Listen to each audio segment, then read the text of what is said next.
everybody, it's Chrissy from Knitting in the Heights. It is about the middle of the day at this point. It's Saturday. Gabe is watching TV in the other room.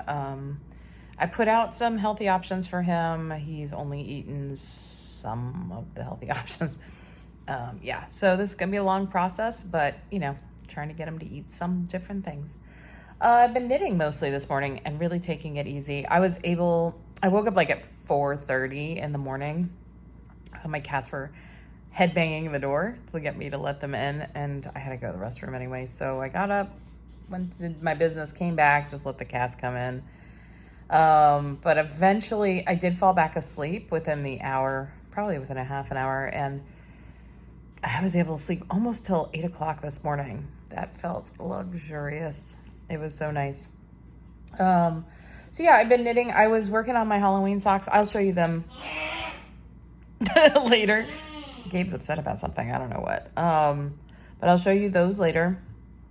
And I've been working on my Many Moons hat.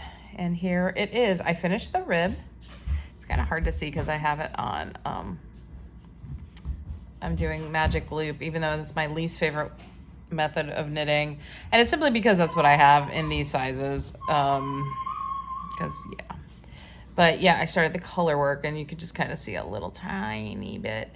This is flying. So yeah, I'm going to take you guys on an adventure in a little bit, and I need to get one craft tool, and I think I know where I can get it, and it's near where all the other adventures are, so that's kind of cool. So it's been raining all morning, so I wanted to wait until the rain pretty much stopped, so because I didn't really want to walk around in the rain in New York City. That's just gross. I am wearing my So Faded, by the way, and I'm loving it. So as I have lunch here, I just need to make sure I don't drop anything on it. All right, check in with you soon.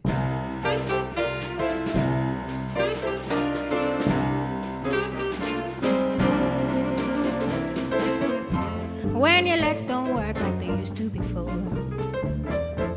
and I can't sweep you off of your feet, will your mouth still remember the taste of my love? Will your eyes still smile from your cheeks? And darling, I will be loving you till we're 70. Baby, my heart could fall as hard at 23. Think about how people fall in love in mysterious. To the Harry Potter store. Where else are we going? Michael's. Yeah, so we're heading to the Flatiron district. Yeah, we're gonna see some fun stuff. So we're going on a bit of adventure. So from Washington Heights to this part of Manhattan, I think it takes like about 45 minutes to get there. We are taking the one train. It's the most direct train to get there. So yeah, that is the plan. We'll see you when we get there. Where we are,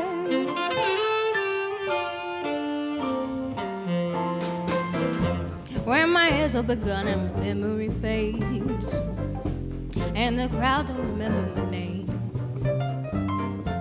where my hands can't play the strings the same way. I know you will still love me the same, 'cause honey, your soul can never grow old, it's evergreen. And baby, your smile's forever in my mind and memory. I'm thinking about how people always move mysterious ways, and maybe it's all part of a plan. Well, I'll just keep on making the same mistakes and hoping you'll understand. But baby, now take me into your loving arms, kiss me under the light of 1,000 stars. Oh baby, place your hand on my beating heart. I'm thinking now, maybe we found love right where we are.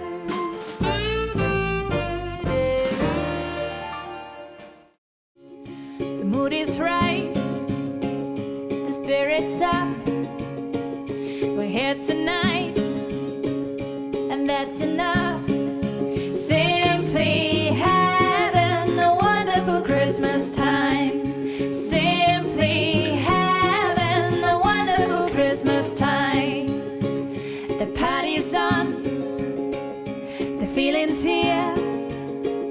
that only comes this time of year. Simply having a wonderful Christmas time. We're simply having a wonderful Christmas time. The choir of children sing their song. They practice all year long. Ding dong, ding dong, ding dong. Ooh,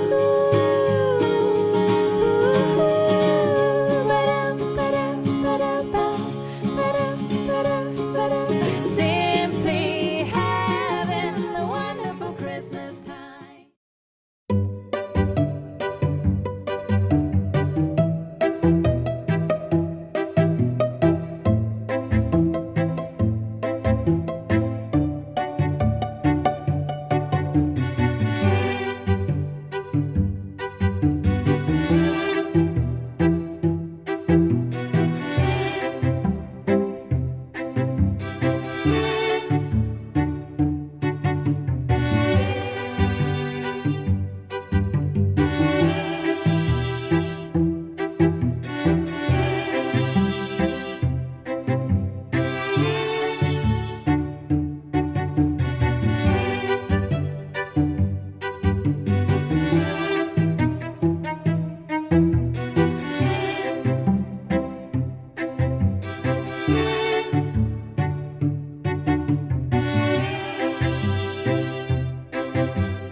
Can you say wink? Princess here. Come on. Princess here. What are you trying to say? Professor Zion. Can you say Wingardium Leviosa? Wingardium Leviosa.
everybody. It is Chrissy again with a Luna Bell over there.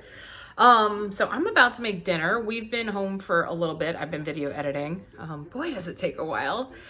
And thank you guys all for your comments. Anytime anybody takes the time to make a comment on a video, I just really appreciate it. You know, I'm somebody that watches a lot of vlogs too, and I know sometimes it's, you know, you might enjoy it and you don't have the time to comment, but it just makes such a difference. I mean, you know, especially when we're this many days in. Okay, so tonight, what am I gonna make? I'm gonna make this really interesting dish that is an okra and tomato stew. It's kind of based on, I would say it comes out of like cooking from like the South, specifically like the Louisiana type area. It uses a lot of things that would be available to folks in the South of the United States. So what's in it? It's going to have, definitely going to have bacon. That's the main flavoring agent in meat, and actually instead of using oil, I'm using bacon.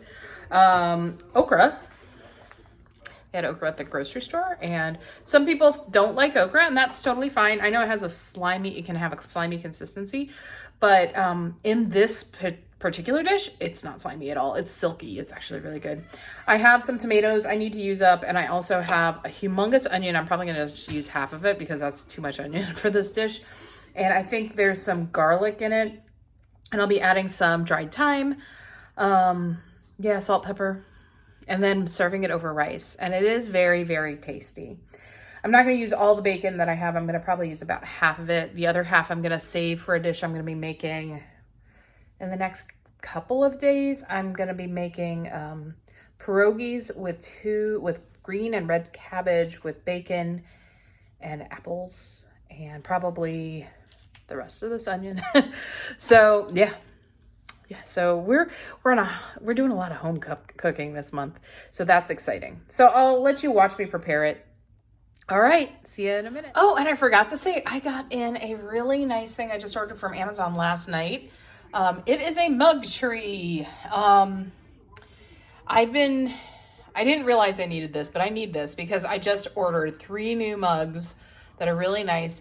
And I chipped my favorite mug. My favorite mug is this one here, and there's a big old chip in it. And I'm gonna actually, at the end of the month, once I get it in the repair kit, I'm gonna do a Japanese form of repair on ceramic on that so I can save it.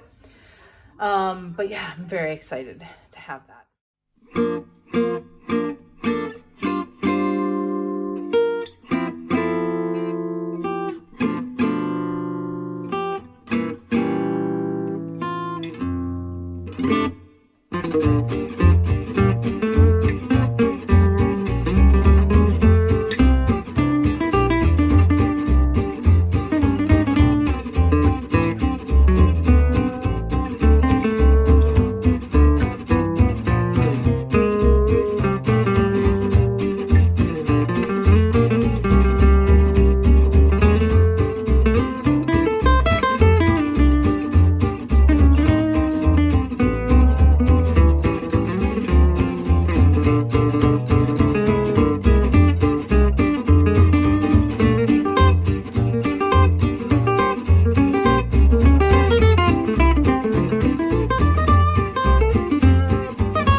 Okay, so as you will have seen, I basically started with dicing up some bacon, chopped up half of that humongous onion. It's probably the amount of like a large onion. That onion was almost the size of my head. Then I chopped up a bunch of okra and added about half a teaspoon or so of garlic, chopped garlic. Then I added in like 6 tomatoes. And then, now it's just bubbling away in my cauldron of deliciousness. On top of that, I put more salt because even though there's bacon in it, with all the tomatoes, it's gonna need a little bit more salt. onion powder. I don't know how much. Whatever would come out. it wasn't a ton. Some garlic powder and pepper and thyme, some dried thyme. So we're just gonna let that bubble away on the stovetop. And then I'm going to go ahead and put on some jasmine rice to be my side dish, or the dish underneath.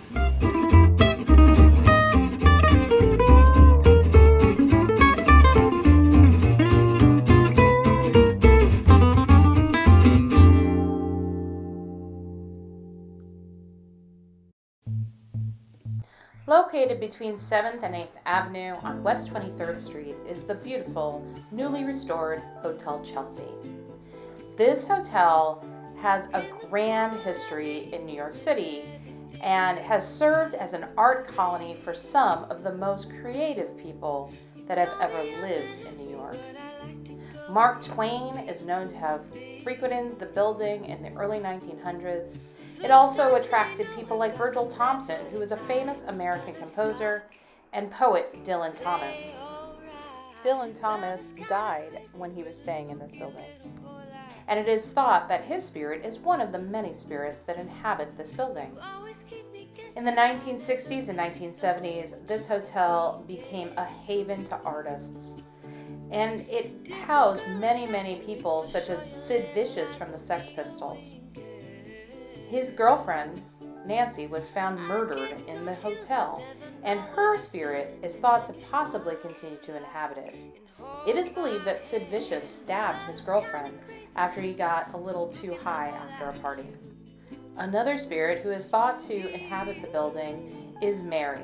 Mary was a survivor of the Titanic, and she is known for haunting the 5th floor of the hotel.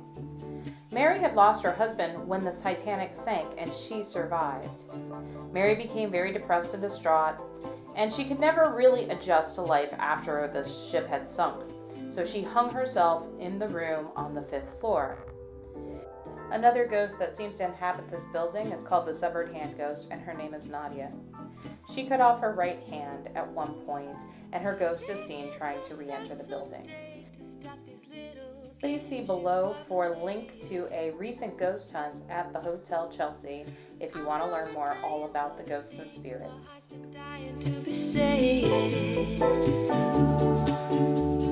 Just like a ghost, you've been a haunt my dreams.